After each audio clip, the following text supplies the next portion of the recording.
À 22 ans, il a bâti une entreprise qui redonne vie aux véhicules les plus prestigieux du Québec. Aujourd'hui, on est avec Thomas Laberge de Lab Auto Detail. Venez avec moi, on va aller le rencontrer. Salut Thomas, ça va? Yes, toi? Yes. Aujourd'hui, peux-tu m'expliquer c'est quoi le déroulement de la journée? C'est quoi qu'on fait aujourd'hui? Absolument. Premièrement, on doit finir celle-là. Fait qu'une GT3 RS 992. OK. Donc, j'ai vraiment viré fou sur le véhicule. Je suis en train de faire la finition. Ouais. Après ça, on va aller à une shop de PPF à Laval. On est en train de poser une pellicule sur une Gallardo hyper rare. Il y en a 12 dans le monde. OK. Fait que je suis bien excité de faire ça cette semaine. Fait qu'on va aller voir ça. Puis après ça, on va revenir ici, faire la Ferrari qui est dans le fond là-bas. On va la commencer. Faire un nettoyage de maintenance avant d'en ranger pour l'hiver. Parce qu'évidemment, ces chars-là, ça roule pas l'hiver. Ouais. Fait qu'il y a quand même une grosse journée. Fait que. Nice. Super hâte de voir ça. Moi, je serais pas capable de faire ce métier-là. Ouais. Parce que je déteste laver mon char, mais genre, tout juste le fait que tu passes des journées entières avec des véhicules qui coûtent aussi cher puis aussi insane. Ce qui me passionne le plus, c'est pas nécessairement le nettoyage automobile, mais c'est les chars, c'est les voitures en tant que telles. Fait que, tu sais, mettons celle-là, une GT3 RS, c'est juste, mettons, d'en voir une quand j'étais plus jeune, man, je tremblais, là. Genre, je capotais bien raide. Puis là, de m'asseoir, de les conduire, de nettoyer, de passer des heures et des heures avec les véhicules, Ouais. c'est tellement spécial, là, comme tu dis. Fait que c'est quasiment rendu normal, là, parce qu'il faut que je me pince à chaque fois. Je suis comme, non, c'est pas normal, là. C'est hot, là. Mais ouais, ça part d'une passion, là, pour vrai. Ton entreprise en une phrase, ce serait quoi? C'est une entreprise d'esthétique automobile qui se déplace à domicile. C'est tout simplement ça. Fait que, en gros, c'est de l'esthétique auto. Je me spécialise dans les voitures de luxe, puis je me déplace directement chez les gens, soit à leur bureau, à leur maison ou à leur garage pour nettoyer leur véhicule. Peux-tu m'expliquer comment tu as développé la confiance avec tes clients pour arriver à laver des véhicules d'une telle ampleur? Je suis tellement passionné que j'ai jamais été stressé à nettoyer un véhicule ou quoi que ce soit. J'ai tout le temps été excité d'en faire un. OK. Par exemple, une Bugatti Chiron ou une LaFerrari. Je n'étais pas stressé parce que j'avais confiance en mes techniques puis je me suis beaucoup pratiqué sur mon véhicule, mettons sur l'auto de mes parents ou des choses comme ça. Ouais. Fait que j'étais tout le temps plus, mettons, OK, j'ai hâte de la faire ou ça va faire du bon contenu tout ça, que non, je suis stressé de la graffiner ou peu importe. Parce que de toute façon, bien souvent, les voitures ont des pellicules sur la peinture, fait que pas vraiment de danger de la graffiner. Fait que j'ai tout le temps été un petit peu confiant à mes capacités puis que je fais vraiment tout le temps attention, évidemment. Je fais pas n'importe quoi, n'importe comment. Ouais. Fait que tout ça en même temps fait que j'ai jamais été inquiète, mettons, de faire un véhicule. Puis ce qui me sépare, je pense, des autres, c'est que quand je prends mes photos finales, je suis tout le temps avec une lumière. Fait que il n'y a pas de menterie, mettons, dans mes photos. Il n'y a pas aucun filtre, aucune modification. C'est vraiment, je mets ma lumière, puis il n'y a pas de secret. Là. Je ne vais pas cacher une petite saleté. C'est en dessous du tapis, c'est pas grave. Ouais. Tout est divulgué. Je mets ma lumière, là, puis c'est comme vous voyez sur mon feed Instagram, sur TikTok, c'est pareil. Tac, de même. C'est important de nettoyer la lens de sa caméra, sinon ça fait des photos floues, puis ça, on veut pas ça. Quand tu vois une voiture sale, c'est quoi que toi, tu vois, que personne d'autre ne voit? C'est souvent les détails qui sont jamais nettoyés. Fait que, exemple, la suspension, l'intérieur des jantes, l'extérieur, c'est tout le temps fait, mais l'intérieur, c'est rarement fait. Les pots d'échappement. Okay. Sinon, à l'intérieur, je vais regarder, exemple, le volant, si c'est encore luisant. Le cuir, est-il luisant? Parce qu'un cuir qui est luisant, c'est pas ça le but, il faut que ça soit mat.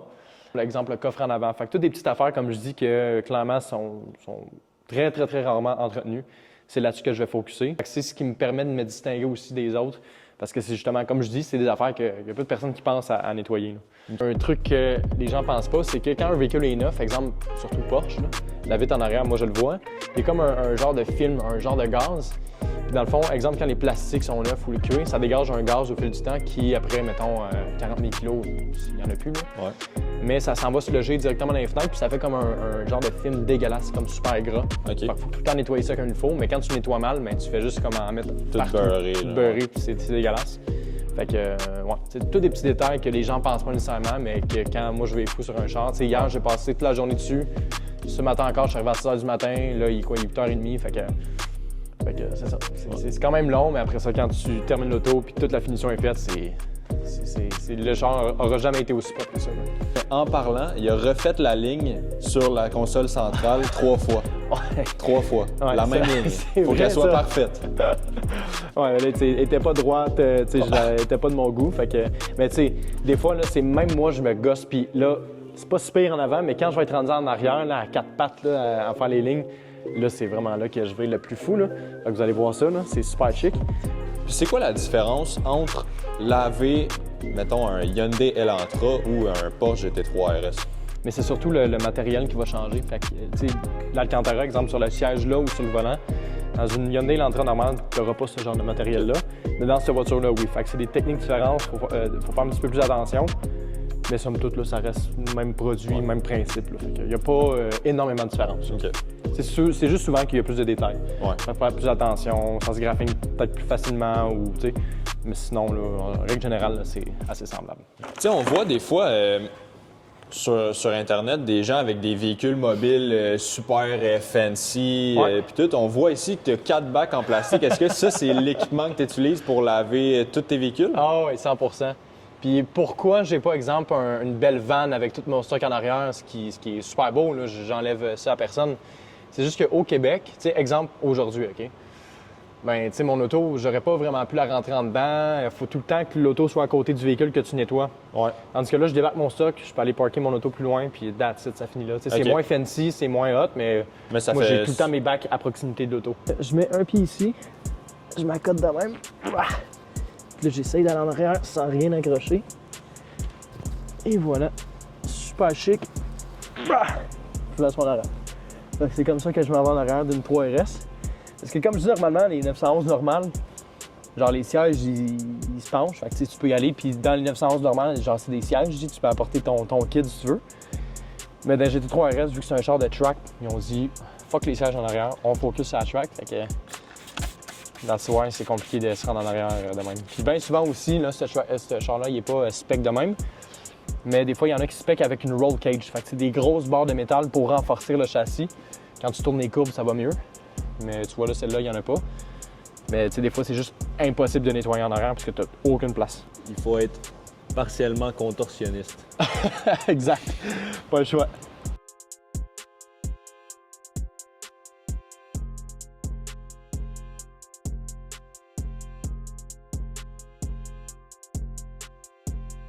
Est-ce que tu te souviens du moment exact de ta vie que tu t'es dit « Hey, je vais faire ça comme métier » ou « Je vais me partir une business là-dedans » ? Oui. C'est quand j'ai acheté ma première voiture, c'était une Mazda 3. Puis j'aimais déjà ça, en prendre soin. C'était ma voiture, première affaire que j'avais et tout. Fait que tu sais, j'aimais ça en prendre soin, comme je dis. Puis moi, en ce moment, avec Kat, ce que je prévoyais faire, c'est être en policier. Fait que j'ai rentré en tech policière, j'ai fait 1 an au cégep de ça. J'ai fait un été comme cadet policier, puis c'est là que j'ai découvert que, OK, non, finalement, c'est zéro ça que je veux faire. Je veux pas aller en police. Fait que là, j'ai quitté ça, j'ai été en tremplin deck au cégep. Le tremplin deck, honnêtement, c'est un programme que tu te tournes les pouces, puis tu sais pas quoi faire, là, vraiment. Là. Ouais. Fait que là, je me posais bien les questions, puis c'est en automne 2021, je me trompe pas. C'est là que j'ai fait, hey, crime, je pourrais me partir en business parce que entre-temps, je nettoyais la voiture, exemple, de mon frère, de ma mère, de mon père, de ses collègues, puis tout. OK. Je commençais à aimer ça, tu sais. Je commençais à regarder même sur des forums, exemple, sur Internet. OK, comment on fait pour nettoyer, exemple, un moteur? Comment on fait pour nettoyer l'intérieur? Quel outil? Là, j'allais me procurer les outils, exemple, chez Canadian Tire, tout ça. Fait que quand j'ai quitté Tech policière, j'ai fait, OK, je vais me partir en nettoyage automobile un petit peu plus sérieusement. Puis de fil en aiguille, c'est devenu de plus en plus sérieux. Puis c'est comme devenu une job à m'amener que ben là, c'était comme ma business, là, si tu veux. Ouais. Fait que c'est vraiment de même, là, tranquillement, pas vite, que ça a comme cliqué que hey, je pourrais faire ça plus sérieusement. Puis ça pourrait être ça, tu sais, qui m'occupe là, à la place de faire un parcours scolaire que anyway, je sais même pas aller en quoi puis tout ça. Là. OK. Fait que c'est vraiment comme ça que j'ai parti là, si tu veux. Nice. Thomas, il est sorti du véhicule pour regarder l'extérieur de la vitre, puis il a remarqué qu'il y avait une trace, donc il est retourné à l'intérieur, refaire le lavage de la vitre. Ouais, le souci du détail, sincèrement, c'est complètement malade. J'ai jamais vu quelqu'un avec un souci du détail autant on point. What are we driving? Hey, true, bet that up for the track. You gonna take it to the top, and that's the truth. Truth hurts. Oh yeah, if you broke with the skin, oh yeah, oh yeah.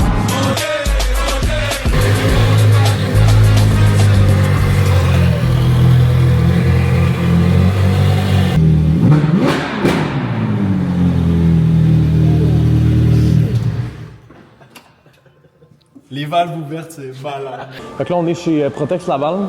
C'est ici qu'on a le projet de la Gallardo cette semaine. Mais celle-là, c'est vraiment comme c'est la première des 12. Là. OK. C'est genre, OK. c'est 1 Fait que slash mettons, 12. genre, si t'as la 6 de 12, c'est 6 Ça slash va 12. exactement. OK. Tandis qu'une Aventador SV, même si t'es à 592, ça va être 1 de 600. Tu sais. OK.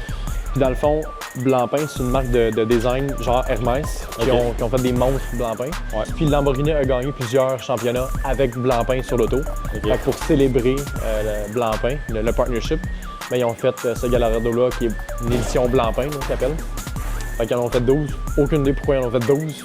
Les Italiens sont levés à m'amener puis ils ont dit on en fait 12. OK. Ça, c'est comme la dernière Gallardo qu'ils ont fait ever avant de switcher à la Huracan. Puis tu sais, on s'entend sur Toto-là, ça doit être une 2012, mais elle a 1500-1100 kilos seulement. Le gars l'a roulé au début, il l'a stationné chez eux, that's it. Puis quand moi j'ai vu l'auto, la peinture était dans un état dégueulasse, genre vraiment, vraiment horrible. Fait qu'on a fait plusieurs touch-ups, du polissage, tout ça. Puis après ça, ben, là, on est en train de mettre une pellicule au complet. C'est pas moi, évidemment. Là. C'est ici chez Protex là, avec Sam qui travaille sur l'auto. Ouais. Mais, fait que non, c'est ça, ça va être un beau projet là, à la fin. 4 caméras qui filment le gars qui fait du PPF. C'est une vraie star. Ça a été quoi ta restauration la plus marquante? Je te dirais, c'est quand on avait fait tu sais, ma voiture de rêve, là, je te l'ai dit, c'est une Airwood V10 manuelle, puis on a fait exactement cette voiture-là. J'en avais déjà fait une dans le passé, mais à mes débuts, c'était genre la première Airwood que j'ai jamais faite. Puis le char était dégueulasse, OK? Elle avait 75 000 kg, ce qui est quand même beaucoup pour ce genre de véhicule-là. Puis, tu sais, il était super abîmé, il y avait du PPF en avant qui était arraché, tu sais, il était vraiment, vraiment en mauvais état. L'intérieur, jamais nettoyé en profondeur, fait que le cuir super luisant, les tapis bourrés de saleté, c'était l'enfer. Fait qu'écoute, on a passé beaucoup de temps, on a mis un PPF de couleur, fait que c'est un PPF mais qui est coloré. OK. Fait qu'on a changé la couleur de l'auto, j'ai viré fou, écoute, sur le moteur, suspension, partout. Puis le résultat final, là, c'est malade, là. Complètement insane. Ouais.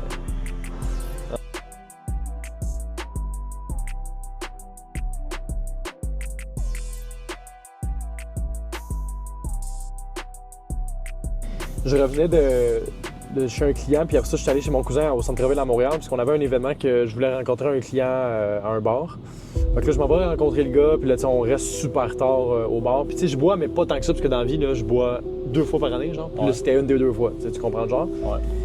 Fait que tu sais, je me couche, mais le lendemain, je sais que je travaille. Fait que tu sais, je me couche, je suis rendu j'ai toute ma tête, tout à jeun, je me couche. Mais il est 5 h du matin, puis le lendemain, je me réveille à 6 h du matin. Fait que j'ai un gros 1 heure de sommeil de prévu. Donc là, j'en profite, je me couche, tout bien. Le matin, je me réveille. Mais ce qui est weird, c'est que moins je dors, plus j'ai de la facilité à me réveiller. Je sais pas pourquoi on dirait que c'est une sieste. Fait que là, boum, je me réveille, puis je suis tout de suite prêt. Puis là, dans ce moment-là, je prenais pas encore de... Tu sais, j'aime pas le café, mais je prenais pas de Red Bull, je prenais pas de Monster, rien. Fait que je me suis levé, puis j'ai mangé un petit peu, puis je suis parti après ça. Fait que là, je suis au centre-ville de Montréal. Je m'en vais à Oka faire un photoshoot d'une voiture. Fait que je fais ça. De Oka, je m'en vais à Laval faire un autre photoshoot d'une voiture, puis livrer la voiture au client. Et pour ça, de Laval, fallait que je parte à Tremblant pour aller faire je sais pas trop quoi d'autre. Mais c'est de Laval à Tremblant, rendu genre à Sainte-Agathe. On était dans le trafic dans une zone de construction. Puis je cognais des clous à partir de Laval, c'était ridicule. Ah ouais. Fait que là, je m'endors. Puis là, à un moment donné, j'écoute un podcast. Puis je me disais en même temps, il faut vraiment pas que je m'endors, mais j'ai les yeux fermés. Puis bang, j'ai foncé dans un pick-up. Faut pas que je m'endorme. Tu baisses les fenêtres, genre legit, tu te claques dans la face. Exact. Je viens d'avoir un accident de char, puis c'était quand même grave l'accident, mais personnellement, tu sais, je me sens super bien. J'y monte le char et je sais même pas comment t'as fait pour être encore devant moi. Pour genre. avoir rien. Oh, ouais, je me suis pété à la gueule, direct dans le fossé devant le 46-40. Ah. Puis là, genre, après ça, genre, mon père, il venait juste de partir à la job, c'était dans le temps que j'étais encore chez mes parents. OK. Là, j'appelle mon père et je sais qu'il est pas rendu à la job encore. Je suis genre, ouais, je viens de me casser la gueule sur l'autoroute. Penses-tu que tu peux passer me chercher? Il tourne mon char, c'est une perte totale. Aïe, man, c'est fou ça. Le char déboîté au grand complet. Tabarnane. On a parlé tantôt, tu sais, que tu travaillais durant l'été des chiffres de 20 heures à tous les jours. L'équilibre entre le travail et la famille, autant ta blonde que ta famille, ça ressemble à quoi? C'est mon plus gros défi pour vrai. C'est bien plate, là, mais j'ai beaucoup de difficultés avec ça. L'équilibre, ça a tout le temps été tough, là, autant quand je faisais de l'athlétisme, quand j'étais plus jeune, quand je faisais du piano, quand j'étais plus jeune. Ça a tout le temps été un défi que c'est soit tout ou rien. Fait que, je le vois de 2 manières différentes. C'est que, OK, oui, c'est pas bon pour ma santé mentale, c'est pas bon pour mes relations avec mes amis, ma blonde, ma famille, mais en même temps, c'est comme ça que je suis capable de me démarquer puis de faire des jobs qui n'ont pas d'allure puis que, c'est d'atteindre un résultat que personne n'est capable, parce qu'il y a personne qui est attiré mongol, c'est pour passer des heures de fou, que même moi, je regarde ça en arrière, puis je suis comme, hey, c'est débile, ça n'a aucun sens. Mais quand je suis dedans, je suis comme, ah ouais, tout ou rien. As-tu des temps, tu sais, que tu as décidé de t'allouer, mettons, avec ta copine ou des temps que tu t'alloues avec ta famille, ou juste vraiment tu travailles, puis après ça, tu regardes quand tu as le temps pour Ben, je te dirais que. pour le restant? Ouais, je te dirais que l'été, mettons printemps, été, automne, c'est plus dans la mentalité de je travaille, puis quand j'ai le temps, ça donne OK. Puis aussi, jusqu'à temps que je sois brûlé puis que je sois plus capable, là, c'est surtout ça. Là. Ouais. Ce qui est complètement câble, là, pour vrai, mais ça commence à ralentir un petit peu. Janvier, février, mars, d'habitude, c'est là que c'est plus le mollo. Fait que c'est là que j'en profite pour voyager, prendre du temps pour moi avec ma blonde, famille, d'en profiter un petit peu, là, parce qu'à un moment donné, il faut profiter de la vie. Ouais. Mais après ça, printemps et automne, si je me rattrape, puis c'est là que je fais des heures de fou. Là, mais selon moi, c'est t'as pas le choix de faire ça au début. Si tu veux vraiment réussir puis atteindre ton but, OK, oui, il y a de travailler intelligemment, mais il faut quand même travailler fort à quelque part. Fait que là, tout le monde est revenu de Protex à Laval. Peux-tu m'expliquer c'est quoi le véhicule qu'on a devant nous? C'est quoi le travail à faire dessus? Ouais, en gros, ça, c'est une Ferrari 458 Spider. Honnêtement, je trouve que c'est une des plus belles Ferrari que la marque italienne a sortie depuis plusieurs années. J'ai eu la chance de la conduire là, plusieurs fois. Mais bref, ce qu'on va faire dessus, c'est un nettoyage de maintenance. Fait qu'en gros, c'est un auto que j'ai déjà nettoyé puis que j'ai viré fou beaucoup de fois. Fait que pourquoi je dis que c'est une maintenance, c'est que j'ai pas besoin de nettoyer. Exemple, la suspension est relativement propre. Un rinçage, ça va faire vraiment la job. Fait que tu sais, ça va prendre, au lieu de prendre, exemple, un 20 heures que je vais virer comme un mongol, dans 3-4 heures, ça va être terminé. Là. Okay. Fait que c'est exactement ça qu'on va faire. Puis évidemment, un auto de même, on roule pas ça l'hiver. Fait que le client va la ranger après ça parmi les autres autos. Fait qu'on la nettoie, on la met super propre, puis après ça, merci, bonsoir, jusqu'au On l'arrange pour l'hiver. Exact. Fait que quand je lave l'extérieur d'un véhicule, que ce soit une maintenance ou une remise à neuf, je commence toujours par les pneus et les jantes. Ensuite de ça, je fais pause d'échappement. Le compartiment moteur, là, celle-là, pas besoin puisque je l'ai faite plusieurs fois, mais on va quand même vous le montrer. Ensuite, les pentures de porte. Fait que quand on ouvre la porte, l'espace là, entre l'intérieur du véhicule et la porte, ce petit espace-là, ça, je vais le nettoyer. Le contour du coffre en avant, je vais lui donner une petite attention. Fait que c'est pas mal ça, puis après ça, évidemment, la carrosserie en général. Mais plusieurs personnes qui pensent que le plus long, c'est nettoyer la peinture, mais c'est vraiment ce qui prend le moins longtemps, parce que c'est ça qui est souvent le moins sale. Le plus sale, je commence avec pneus et jantes, contour de roue pour l'échappement, puis après ça, le reste, ça va mieux. Si tu avais à donner à un jeune qui veut se lancer en affaires dans le detailing automobile, tu lui dirais quoi pour commencer? Je dirais de commencer à se pratiquer sur l'auto de ses parents ou même si sa propre voiture. Puis après ça, de seulement se spécialiser dans le nettoyage au début. Pas de tomber dans le polissage ou dans les protections, vraiment de se concentrer juste sur le nettoyage au début. Tu deviens le meilleur dans ça, puis après ça, tu commences à offrir d'autres services. Fait que tu y vas pas à pas.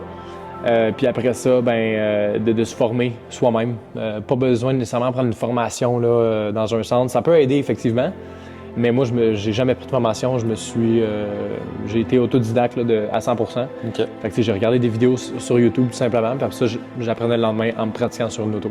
That's it. Quelqu'un qui veut se lancer dans le detailing automobile, il peut s'attendre à payer combien en matériel pour commencer à laver des autos?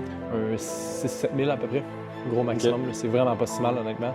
Puis cet argent-là, tu peux la faire super rapidement après ça en offrant tes services. Là. Fait que c'est vraiment, c'est pas une business, c'est compliqué à se partir. Le plus compliqué, c'est de rester dans le business après. Parce que souvent, il y a du monde qui vont sous-estimer à quel point c'est difficile de passer beaucoup de temps sur un auto, trouver la bonne clientèle, puis de la garder après ça. C'est beau d'en faire, mais si ta job est poche, puis t'as pas la clientèle, parce que ça se parle. Ultimement, après un an, tu n'auras plus de clients. Au bout, ça, t'as plus rien. C'est ça. Est-ce que toi, c'est dans tes plans, dans le futur, de rester dans le detailing automobile? Ou... Aucune idée. Je vais au jour le jour. J'ai fait ça depuis 4 ans, puis à date, ça va bien. Chose est sûre, c'est que je reste ouvert aux opportunités. Si ça marche, tant mieux. Si ça marche pas, je vais juste faire autre chose. Fait qu'est-ce que je vais rester dans le detailing pendant encore des années? Aucune idée. Si ça marche encore, why not? Mais s'il y a une autre opportunité, comme je dis, d'investissement ou peu importe, je vais aller essayer ça. Un autre projet ou, fait que ça va dépendre de ce qui m'est offert. Là. Est-ce que ça t'arrive des fois de refuser des clients? Les seules fois que je vais refuser un client, c'est parce qu'ils sont trop loin, malheureusement. Je me garde toujours ouvert aux opportunités. Si, exemple, c'est une voiture de fou, un projet qui me tente, je vais faire. Mais si c'est un véhicule plus standard puis que c'est pas quelque chose qui va, exemple, apporter un beau reach sur les réseaux sociaux, je suis comme, malheureusement, je Je peux pas. Est-ce que tu pourrais laver, je sais pas moi, un auto plus standard comme un Honda Civic, là, tu sais, que tout le monde connaît? Oh oui, puis c'est déjà arrivé. Mais tu sais, il faut que la personne soit prête à payer le prix de mon service. Puis si elle est prête, ça va me faire plaisir de nettoyer son auto. Là. Okay. Puis de la traiter comme si ça une Ferrari, littéralement. Ouais. Ça reste une surface, comme on a dit tantôt. Ça reste la peinture, tout ça. Ouais. C'est juste la marque qui change à la fin de la journée. Mais oui, si la personne est prête à payer, j'ai aucun okay. stress.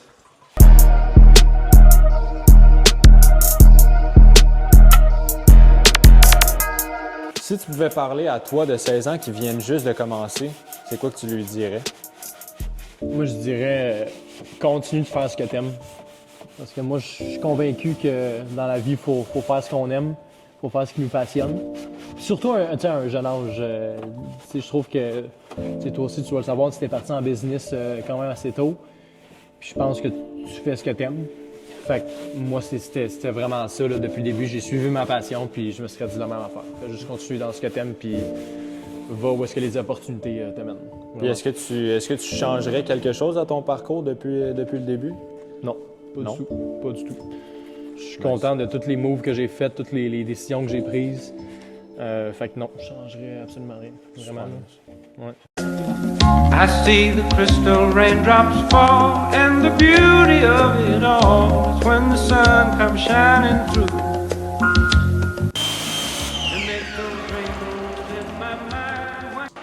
L'Opéra de la Merveille. Thomas, merci beaucoup. C'est une super journée, super belle business. On a passé la journée entouré de belles voitures. Dernier mot pour la fin. Écoute, un gros merci de passage dans une de mes journées. Fait, écoutez, si vous voulez avoir plus de contenu, abonnez-vous sur TikTok, Instagram, j'en publie tous les jours. Puis sur ce, l'Opéra de la Merveille. Je t'invite à t'abonner puis à laisser en commentaire quel autre entrepreneur on devrait aller visiter pour une journée.